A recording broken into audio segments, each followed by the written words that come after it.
Baby oil is not for pain. I thought you were talking about like some Bengay or some icy hot I like get the that. pain rub out. That's all that matters. Okay. Next question. Hey, y'all. Hey. Hey. This is SWD Sisters with Disabilities, where we're uplifting, Inspiring, and enhancing the knowledge of individuals with disabilities. My name is Crystal, the blind baddie, and I am blind from diabetic retinopathy. And I am Kim, Kim, keep it moving. Your local lady ex-pimp with a limp. And I I had a stroke when I was 28 and now I'm 42. I had heart surgery, open heart surgery, but I'm still here and I'm going on with it. Okay, you going on? I'm going on with it. And this is our series, Mother's Day in May, where we're celebrating and honoring mothers for the whole month of May. We're celebrating mothers who are disabled and raising children, or who have children who are disabled. And every Tuesday, we drop a new video of interviewing mothers. And today, we are interviewing each other. Because we are disabled and we are mothers. We have a story to tell. Yeah. We, like Kim said, she had a stroke when she was 28 and her son was, how old was he? 4. Yeah, I think he was 4 years old when he saved me. He reached out, he saw something was wrong with mommy, and he jumped into action and he saved me.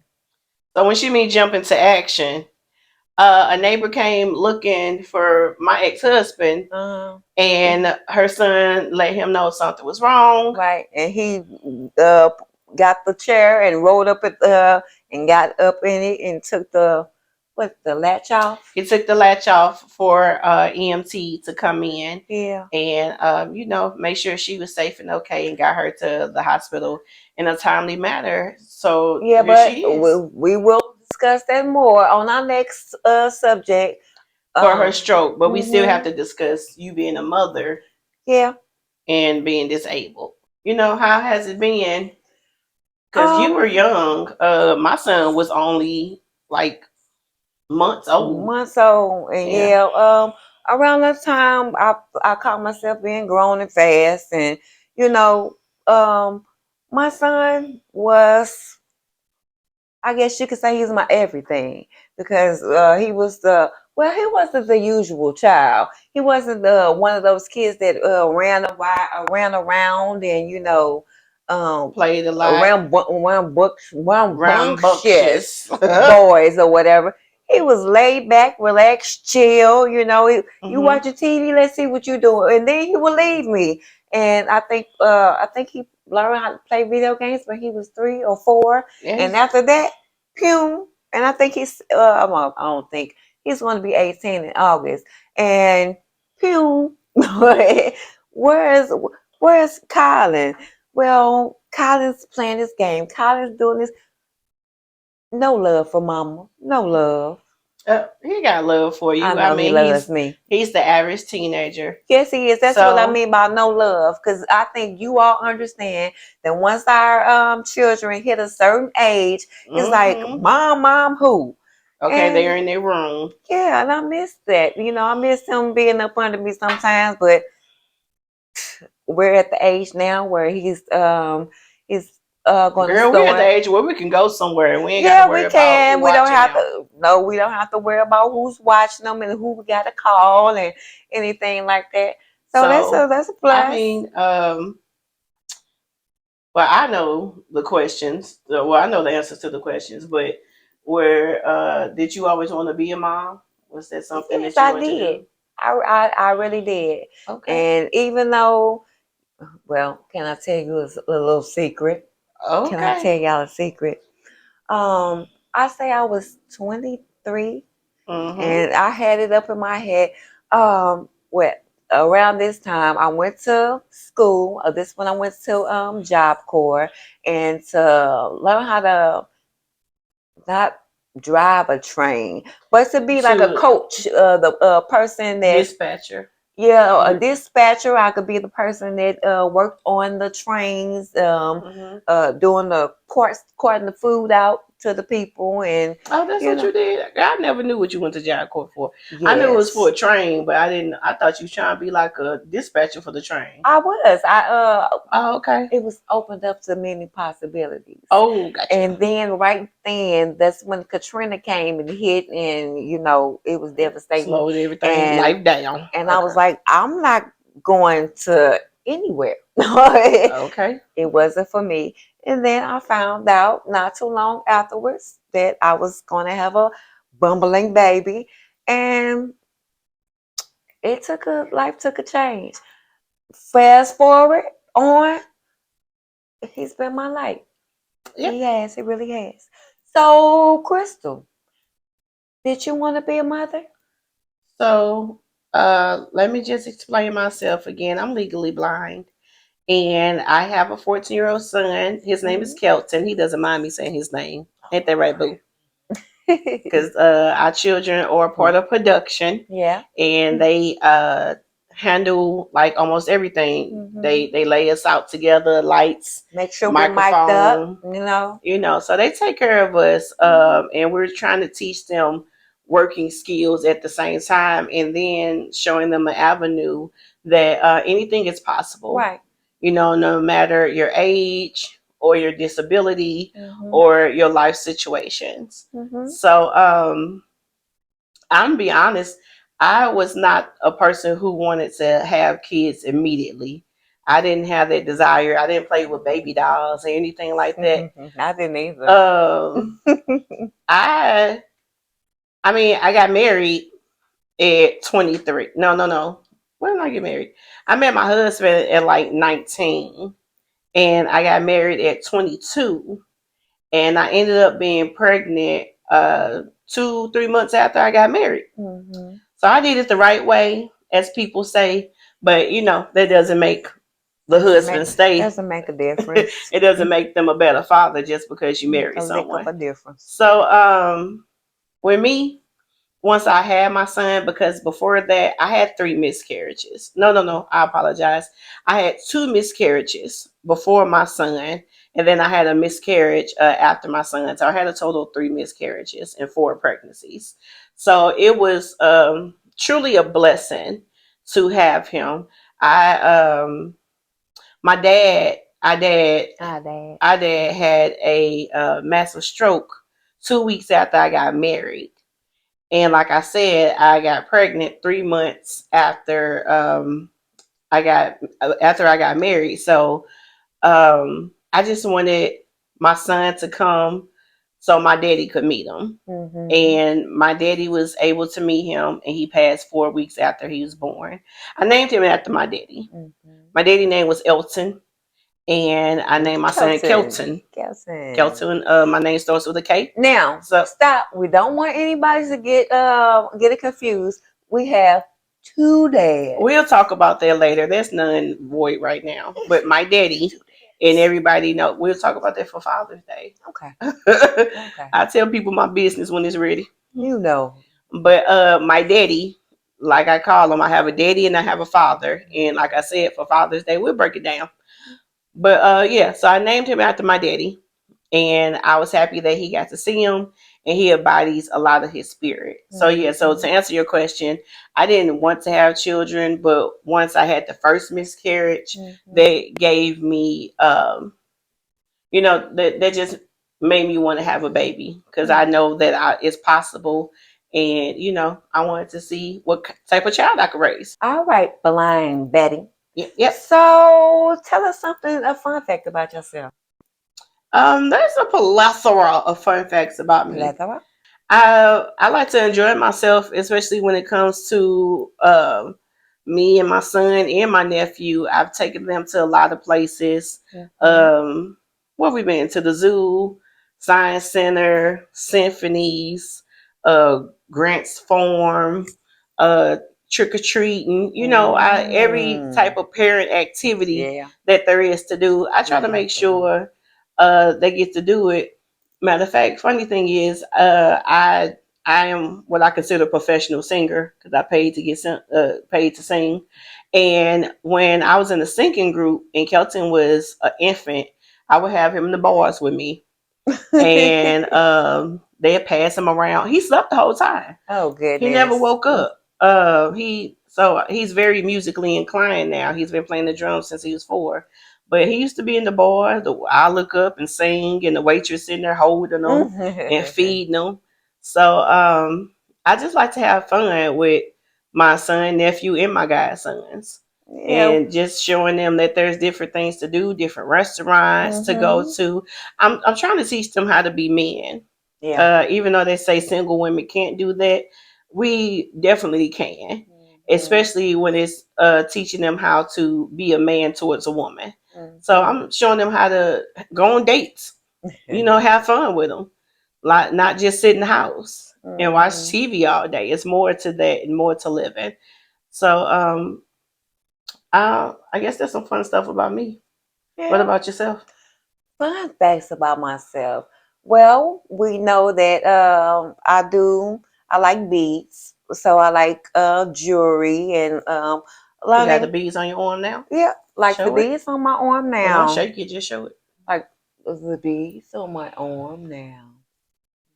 Mhm. I take my time, which gives me patience and everything, and I have to sit and concentrate on the different beads and the different making up the designs for them, and that's a form of release for me. Yeah. For a lot of things. Therapeutic. Yes, it's very therapeutic. Um, fun facts about me. I love to dance around and sing and take pictures of everything, of myself, of Crystal. I mean, Not me. The crystals, not me. the blind Betty too when she's sleeping. Yeah, okay. I like to catch. You think I don't have you? Well, you don't post no pictures. You take them. Yeah, I take them, but those are called blackmail pictures. Girl, they ain't blackmailing me when I'm asleep. Those are blackmail pictures. I snore. I get her some mouth good positions, open.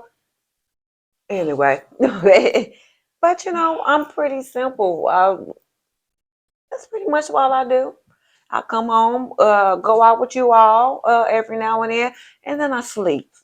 I get my sleep on. So that's a fun fact. So I mean, being a mother with disabilities, what are your challenges?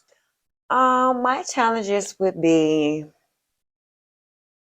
I really don't have any challenges other than getting tired sometimes. Like when I have days where I really hurt, and instead of telling everyone that I'm hurting, I just try to keep on going because I figure it'll go away. Maybe there is some medicine for it, or I just try to wish it away, get rubbed on. Oh, okay. I didn't say nothing. Well, I just said okay. If you get rubbed on, baby, you get rubbed on. With the baby oil and all the coconut oil. That sounds like a different rubbing. We talking about. Well, I really don't look at it as having many challenges because I know I have to get up and go. So you've been disabled since he was 4, so you kind of I grew up every day. He grew up with your disability. Yeah, getting to just having to know or listen. He listens for me. I promise. It can be noise going everywhere, but if I sneeze too hard or I make a noise out of my character, he's there. He's there at all times. He's very aware and very cautious of you. Because sometimes he'll have those headphones on. And he's a teenager, but he's very. I will say he's more aware and conscious of you than a lot of kids his age, because a lot of children are not paying attention to their parents' health because that's not a concern for them. He has on times and off times, but for the most part, I think he deserves some off times because he's still a teenager And like I said, some lot of kids out here Yeah, who wouldn't care as I much. wouldn't care, but that's my baby. But for me, um, I've only been blind for 3 years. So Kelton was only 10. So we had already got comfortable in doing a lot of things and going out, and I can't drive anymore. So me and him can't go and do a lot of the things that we like to do, or even experience new things in life. My challenges or his challenges.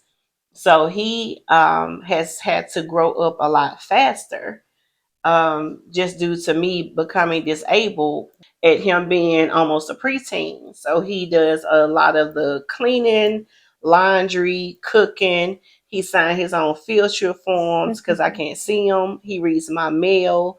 So he's really my caregiver on a regular basis. So that's why I make sure that I try to give him and Colin the world. I'm sorry, babe, I said your name, but people gonna know you. But I try to give them both the world because they're very deserving of it, because I have been around a lot of children and teenagers and even adult children who have parents who are disabled, and they are not as caring for their parent as Yeah, our children are. yeah. So I make sure that they understand that um, they're privileged to receive these things, but they are deserving at the same Right. time. They have kind souls because Oh yeah, we they we some good we kids. started from, yeah, well, we noticed beforehand, before the sicknesses or anything, they have kind souls. So it was just how easily they they kind of went into their role. They Mhm. went into their role. Probably because it's mama, and nobody wants to see their mama hurting or going through things, Mhm. or if you going through so, I don't understand. Just like when I first had my stroke, my baby used to sit and come and hold my arm, be like, "Oh, mama, I got it," and I'll be like, okay, thank you. But Mhm. I was hurt from it. I was mentally messed up from it. But as mentally messed up as I was, he came on in, and like I said, our children, they soothe us. Mhm. They soothe us at all times. And anytime I was either depressed about my disability, or um under the weather or anything, he always knew when to come in, and like he would, okay, mama, hold this. Yeah, And I mean he's very loving. He's yeah, he's always been a very very loving. loving person, and not even a child or man. He's just a very good Hmm. human being. I tell them all the time they're very good human beings of this world. And me and Kim some thugs. We came from the Okay. north side of St. Louis. I know we look all, prompt and prissy, Premium to but real. we still from the hood, and we, Yeah. like any other parent, try to give our child Hmm. better. Even Yeah. though me and my son, we had some struggles in life when it came to home situations, and just a lot of my mental illnesses that I had to deal with, Hmm. and him just still being strong and being there for me and showing me that even though I was going through a lot of things, he loved me Hmm. unconditionally. He just comes in, and I mean they both still just come Yeah, in and give us they hugs, do. just to give us hugs, because they just want us to know that they love us Hmm. regardless. But That's even with that, appreciated. me and Kim are blood related sisters Hmm. from my mother. And in 2021, our mother passed from COVID. Yeah, So Mother's Day has been hard for us. very, very hard. Actually, in the last 2 years, I mean, not even in the last 2 years since our mother has passed, in a long time, this is probably one of my best Mother's Days, by far. Friday, my son had a mom prom, Yeah. and it was Harlem Night style. That's why y'all see the little French roll Frenching right now. I got Oh the Della Reese going Lord. on, okay? Because we went out, we had a good time, and then for Kim, we went to, well, we took the kids took us to lunch at a corral that's golden with very delicious rolls with honey butter. Yeah. And we brought a couple of those home, didn't we? okay, Yeah. I rolled up some rolls. And what happened? Oh, so I surprised her and took her to go see the singer Tweet. Y'all know Tweet. Oops, there goes my head up over my head. Oh my. Okay. Try not to sing it for copyright. But and then she said she surprised me. But we were both yelling at Tweet because she asked who can come on the stage and sing. And I said me. She said me. So we went up on stage and I sung a duet with Tweet today. Yeah. So that was amazing. That's I don't know. I'm overjoyed by that. Happy. So and we did. I know I got emotional today, and Kim told me she's been emotional today. I had a couple breakdowns. Because I mean, like I said, it's only been 2 years since our mom passed, Diana. Yeah. It's only been 2 years since she passed, so it's still new to us, and we still, like they say, time heals all wounds. Which in a documentary that we watched for our stress episode, doctor actually said that is a false statement because emotions do not have a time span. Yeah. So emotions do not know when you should stop being emotional. So we have, I can say we sometimes she just called me crying and no words come out and I kind of already know what she's feeling and vice versa. It was just today we saw a lady at the corral that's golden. Yeah. And she had all her kids and grandkids there and she was just making sure everybody was taken care of before she sat down and got her food.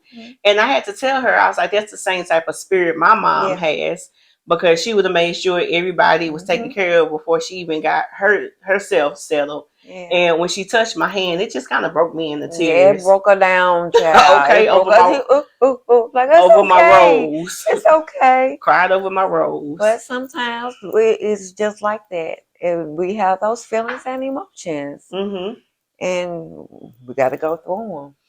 Yeah. So, like I said, 2021, our mom passed from COVID, and which was crazy because she wouldn't leave the house at all when COVID was happening. No. And I know that I had eye surgery, and she came over and stayed with me. And after that, she was sick, and she just couldn't shake it from there. Yeah. So New Year's Eve or New Year's Day, like 12 in the morning, me and Kelton called her. We told her, we told her Happy New Year's twice that day. We had called her Eastern time. So we called her 11 o'clock. And she was just coughing real bad from the COVID. And then we called her again 12 o'clock Central Standard Time. And I just said, Mom, if you're not feeling well, go to the hospital because you've been coughing too long. Right. And shortly after, she called me because I live around the corner from them. And she said, okay, well, I'm calling because the ambulance is coming and just come on, bring my things with me. I went over there and that was the last time that I got to see my mama. Yeah. And I didn't know. At least hold her hand, didn't you? Before she got. I got to hold her hand while she was getting up in the ambulance. And and when I held her hand, she looked so scared, and I was scared too. Whatever, I was like, "You'll be okay, Mama. It'll be okay." And then that was the last time I actually saw her. Yeah. And then, because after that, they put her into a coma. After that, and she was in a coma for 5 days, and of course, because of COVID regulations, we wasn't able to go see her until they told her that her lungs were just too weak to withstand the COVID. So they let us come up there and just look at her through a window. Yeah. And I had just seen on New Year's Eve how people just said how sad it was that they had to see their family member through a window. And to see that was devastating, to just have to see her through just a glass. We couldn't touch her. We couldn't hug her. We couldn't love on her. I'm trying not to get emotional. I see her getting emotional. We already knew that this was going to be an emotional episode because we miss our mama. Like, this is a feeling that we would never think we would feel. Me and Kim had two different relationships with our mama. I mean, and talking to some of the parents that we interviewed, they said when you have multiple kids, you have to be a different Split mama. up, you turn into someone else. You know, you have to be different mamas for each kid. So, I you know, wasn't as bad as that kid, you know. I wasn't bad at all. Me and my mom two just different lives. me and my mom was so similar that we bumped heads. Yeah. So, Scorpios. yeah, we both Scorpios, and we both look exactly alike. So, you know, me and her just had different views, and I mean, but I would say the last year before she passed was probably one of the best years I had with her. We got closer. Where we just stayed on the phone all night and talked to each other. And she just told me some stories. Like, we had one of the mamas who was like, "I'm not your friend, I'm your mama."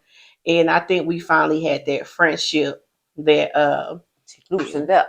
Yeah, yeah. She was really funny. I didn't realize how funny my mama was. And so when she passed, I didn't realize that I would. I knew. I mean, I take death hard anyway, especially when our dad died in '09. Yeah, Kelton was born in '09. So I take that hard all the time anyway, still to this day. Yeah. But to lose your mama is a pain that I never wish on anybody. Yeah. Because you really never know, like, did I get a chance to tell her everything? Am I doing this right? Well, mama does like this, and it's just everything clouds and consumes you, and but you still want to call. Yeah, you have moments where you will wake up. Like, we had, well, we still do have the interest.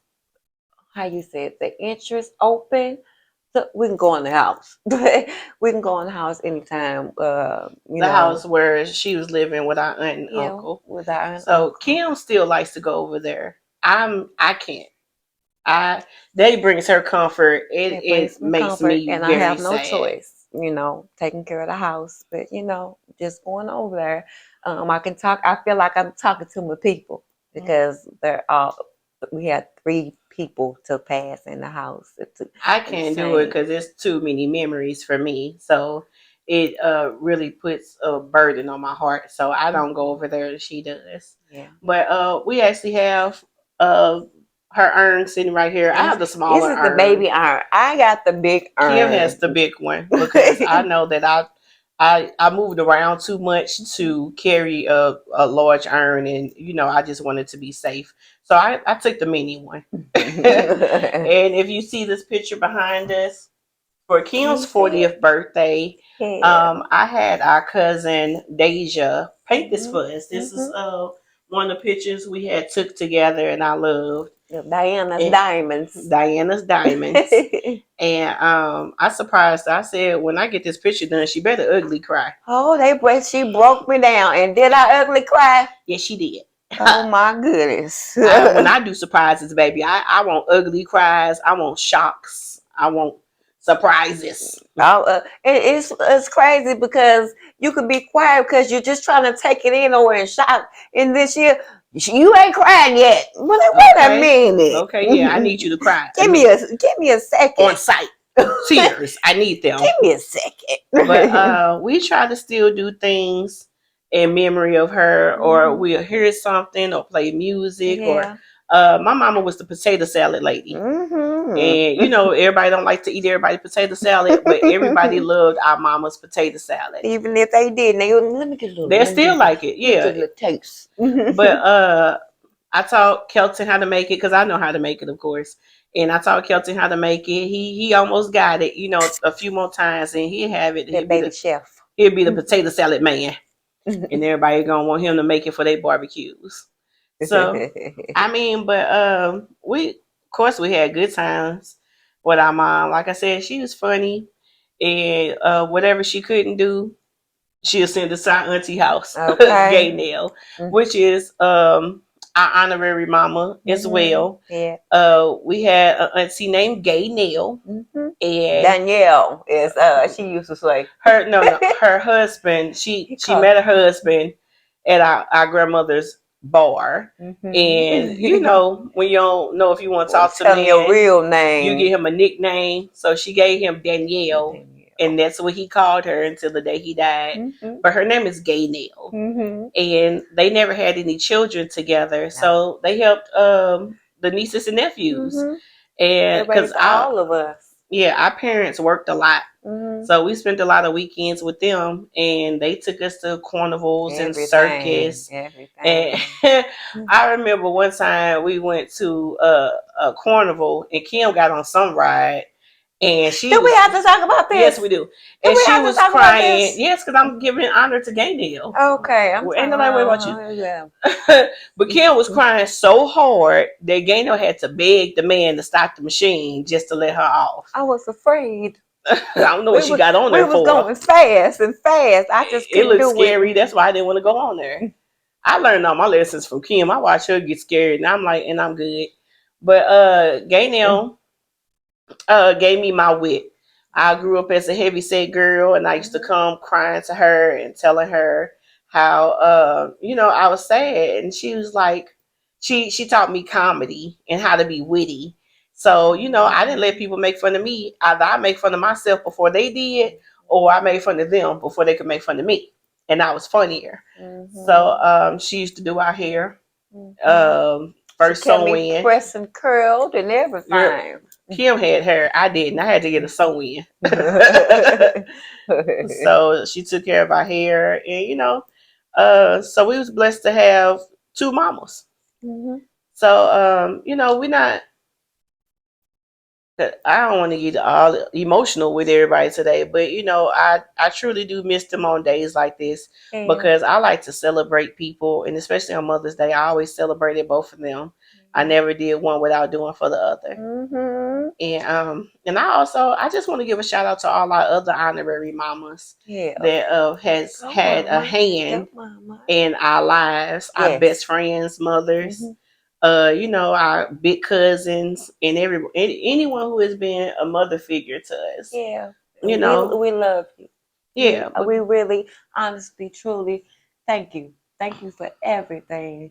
Because when our mamas, we was too scared and we didn't think they would understand, we can come to y'all. Oh yeah. One of the mamas, when I became a diabetic and her daughter was a diabetic, if I wanted to come and spend the night, she'd make sure I had my insulin in my bag. If I didn't have my insulin, I couldn't come spend the night. And small things like that were very appreciative. And I just want to tell those mothers, thank you. We have a lot of friends. So we have a lot of honorary mamas. We can't even list them all. But, again, I want to thank everybody who has came to see Mother's Day in May. Again, it was a series that I thought of to honor and celebrate mothers who disabled, who have children or who have disabled children, because it's not easy living this life and trying to raise kids anyway. But to do it on top of a disability, neither yours or theirs, is amazing. That we're able to make it through. Okay. and survive the day. So before we end, Kim, would you have anything or any advice to say about being a mother? The one thing that I would say is never give up. Never, ever, ever, ever give up. Regardless on how hard it may seem, like you can't make it, like you don't want to be the wrong person or the wrong, influence for your child. You are doing your best. Your child is loving you, and if anything, they will give you the strength to keep going. Yep. That's all I gotta say. Just keep going. Yep. That's what I was gonna say. We say mother, but I like the word mama. Mama. Mom life. That's what we call our mama. Well, my son says mom. What did my son call me? What you call me, Kelton? You call me mom? Mom, we have two moms. I don't know why they call us. And we like mama. I call my mama because for one, I think that's more about the culture. And when I think of a mama, I think of a woman who pulls out strength from nowhere to do for their children and make sure that their kids have everything and anything they need when they're tired, when they can't, when their funds are exhausted, when they can't do it no more. They find ways to keep pushing and to keep doing it. Something like piggybacking off of what Kim say, your kids will understand. Trust your children, because as long as you have embedded the love that you want, embedded the love that you give to them, they will reciprocate it and give it back to you. Right, and sometimes they take it and they do way better than we do. Yeah, like when I went blind, I was scared to ask my son for things because I felt like I'm his mama. I shouldn't have to put that on him. But he was happy to do these things for me because he saw me take care of people. So he know that is a loving, that's love to care for someone. So if you think that your kids don't understand what you're going through, they will. Our mom didn't cry in front of us, but I made sure I cried in front of my son. She cried in front of me. What, when you were little? Because she didn't cry in front of us when we were little. Not little. That's that what I'm talking about. Grown. Yeah, when we're grown, yeah, that was something different. But as we're growing up as children, she didn't let us see those hard times. No. But I want my son to know that there's hard times. And sometimes you're going to have to weep a little bit. And then he'll see me get up and keep going. Or Kim name, keep it moving. Right. Weeping and do it for the night, but joy come in the morning. That's what they say. All right, that's what they say. Yeah, that's what they say. Well, okay, we're going to end it on that one then. So, again, thank you, everybody, for watching us. Thank you for everyone who came in and interviewed with Sisters with Disabilities. Thank you to Stacy, Vernique, Angie, Shanita, and me and you. So, all right, y'all. Again, happy Mother's Day. And peace. Oh, I'm sorry. Before I peace y'all out, like, share, and subscribe. Yes. Editing Magic at the bottom. Come see us on our social media platforms as well, because we do other things like go to concerts, have fun, enjoy ourselves, and we're going to be doing more things as well. So like, share, and subscribe. If you know someone who's disabled or a caregiver or a spouse, share this with them, and let them know it's women out here that's trying to inspire and show people that they can still continue to be great and be disabled. Okay. So again, happy Mother's Day to y'all. Happy Mother's Day. Peace out. Mama, you're so cool. You keep it 100 no matter if I'm near or far. Mama, you're so cool. You taught me to be a leader survivor. I appreciate you. Thanks for your realness and your truth. You are right, Mama. I'm a strong woman because of you. Like a warrior, Lara Croft, cut from the same cloth. Dreams with the same cause, raised by the same boss. Mama, you the queen, the diamond in the ring. You the prophet to your king. You the one that makes us sing. It's the spirit in your flow. Makes the little flowers grow. Makes the midnight moon glow. Makes the sun smile, yo. Dear Mama, it's your day. And from my heart, I wanna say, I love you, Mama. I just wanna say